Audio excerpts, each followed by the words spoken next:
Assalamualaikum warahmatullahi wabarakatuh. Baik, nah sekarang kita pelajari akar-akarnya ya. Agak banyak ini, yang biasanya jadi sumber pikiran negatif. Saya ngasih contoh kuliah-kuliah saja ya. Saya khawatir kalau ngasih contoh yang dunia yang berbeda. Wong saya dunianya ya di kampus. Yang pertama, sumber pikiran negatif itu bisa jadi dari penyaringan kita. Jadi kita mengabaikan yang positif, kita saring, kita ambil yang negatif saja. Nah, ini namanya menyaring. Kayak kuliah, misalnya ada mata kuliah yang kita lulus dengan nilai C+. Sementara kita ingin nilai A. Terus hanya karena itu terus mikir, berarti saya itu bukan mahasiswa yang hebat. Nah, sudah merasa negatif. Padahal mungkin hanya mata kuliah itu yang nilainya C. Tapi kita tidak melihat mata kuliah yang lain yang nilainya A. Pokoknya hanya gara-gara itu. Jadi kita saring, kita ambil yang jeleknya saja. Ini akar pikiran negatif. Orang seperti ini biasanya juga sulit mengapresiasi keberhasilan orang lain. Ada orang prestasinya 10, ada satu yang buruk, ya satu yang buruk ini yang dikejar-kejar. Ini berarti cara berpikir penyaringan. Menyaringnya diambil yang jelek-jelek saja. Ini akar yang pertama. Akar yang kedua, lahirnya pikiran negatif itu karena cara berpikir hitam putih. Kalau tidak A ya B. Jadi hidup ini ya kalau nggak gagal ya sukses. Nggak pernah kita pikir ada orang itu nggak sukses-sukses amat. Mungkin bisa kita sebut dia setengah sukses. Yang kamu nggak gagal banget ya setengah gagal atau seperempat gagal lah misalnya. Kan apa nggak bisa begitu. Kita selalu inginnya langsung kalau nggak baik ya mesti buruk. Orang itu kadang-kadang ada yang abu-abu juga. Entah baik, entah buruk kita juga nggak tahu fullnya gimana. Tapi ya ada baiknya. Tapi juga ya nggak sepenuhnya baik lah, wong manusia aja kok. Nah kita sulit berpikir gini. Kita mikirnya selalu hitam putih.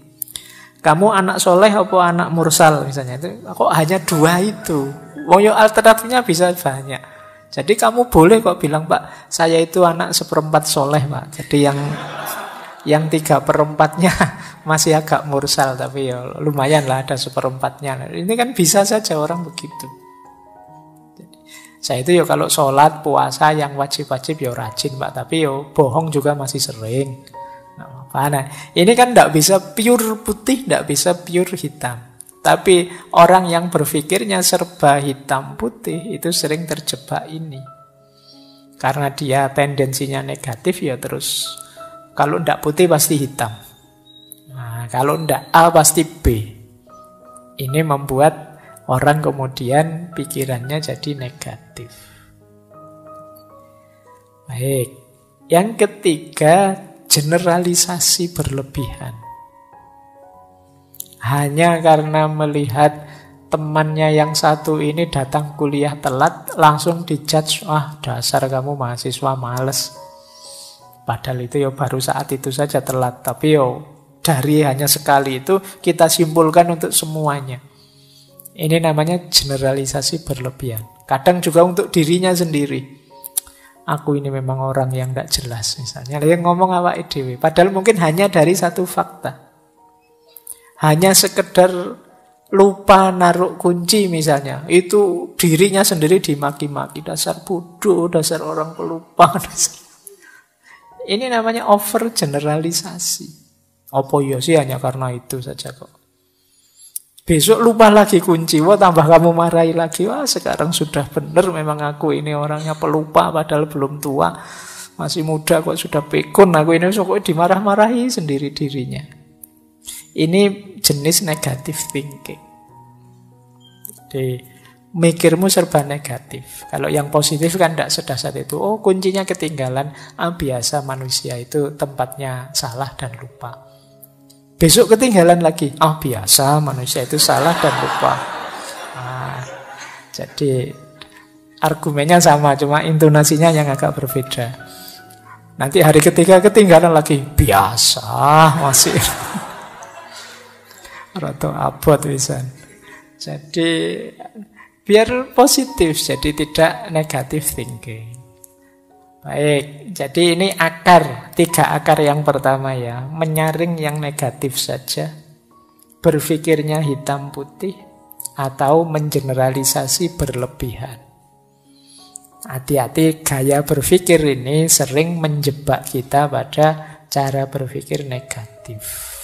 Hanya dari satu fakta kita anggap keseluruhannya begitu. Hanya lihat satu fakta kita berpikirnya hitam putih. Kalau tidak A ya mesti B. Kalau anak ini nilainya tidak bagus ya pasti dia anak bodoh ini mesti. Padahal mungkin saja semester itu pas nilainya jelek ada peristiwa-peristiwa luar biasa yang dia tidak bisa nilainya bagus. Atau disaring, dipilih yang jeleknya saja. Terus, akar pikiran negatif bisa juga karena terburu-buru menyimpulkan. Jadi biasanya ini berhubungan dengan kita menganggap kita tahu pikirannya orang lain seperti apa. Kesusu kita simpulkan. Misalnya kita dapat nilai jelek terus kita simpulkan, mesti Pak dosen itu tidak senang padaku, sentimen itu mesti. Nah ini terburu-buru menyimpulkan. Kita menebak pikirannya orang lain, terus kita simpulkan hanya dari situ saja. Nah, jadi, wah temanku ini mesti marah ini padaku, padahal mungkin saja tidak. Benci dia sekarang mungkin, pacarnya tak ambil loh misalnya. Padahal mungkin juga tidak, tapi kan kamu kesusu menyimpulkan begitu. Siapa tahu dia malah terima kasih pada kita. Ya kan bisa saja begitu. Terima kasih ya kamu. Saya sejak lama ingin melepas kok tidak teko malah kamu ambil. Kan bisa saja begitu. Jangan kesusu disimpulkan sebelum kamu memang jelas faktanya. Biasanya kalau mengira-ira seperti ini memang cenderung negatif. Wah mesti dimarahi saya ini. Wah mesti kecewa dia padaku. Wah orang tuaku mesti tidak suka aku begini. Terus kita gelisah sendiri. Padahal pulang beneran ketemu orang tua ya tidak semarah itu. Tidak seperti bayangan kita. Nah akar pikiran negatif yang lain yaitu katastrofisme. Jadi katastrof itu bencana, bahaya. Nah ketika kita mikirnya selalu yang terburuk yang terjadi.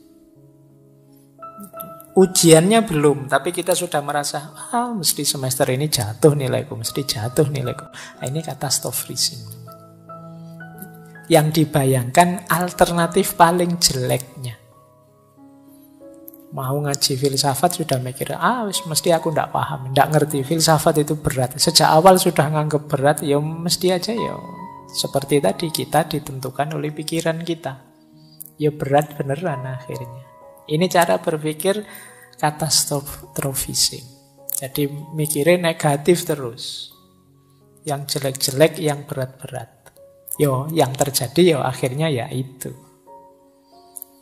Kok tidak mikir yang enak-enak saja. Alhamdulillah nilaiku jatuh, berarti ini alamat harus belajar lagi.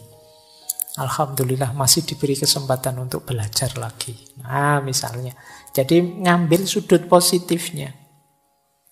Alhamdulillah uangku habis ini. Berarti tidak berani macam-macam ini. Tidak bisa ngopi, tidak bisa nongkrong. Ngaji aja lah gratis misalnya. Loh kan alhamdulillah kamu dapat yang bagus.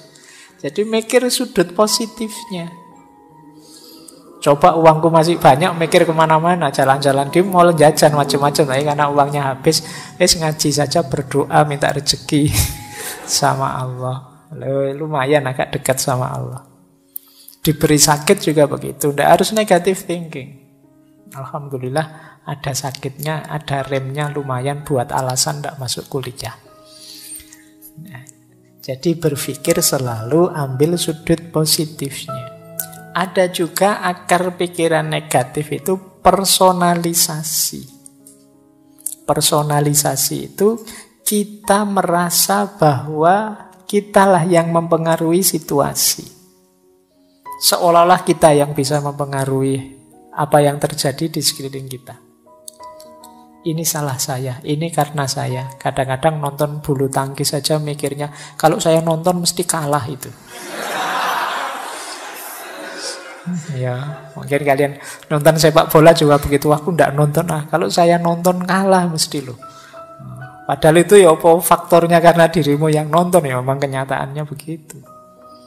Ini namanya personalisasi. Kamu terlalu nganggap dirimu berpengaruh, tapi secara negatif. Jadi akhirnya kamu tidak nonton. Mau ya kamu tidak nonton ya tetap kalah. Tapi kamu merasa kalau kamu nonton, kamulah penyebab kekalahan itu. Sudahlah, tidak usah ngajak saya. Kalau saya ikut itu biasanya gagal. Itu namanya personalisasi. Pikiranmu negatif saja.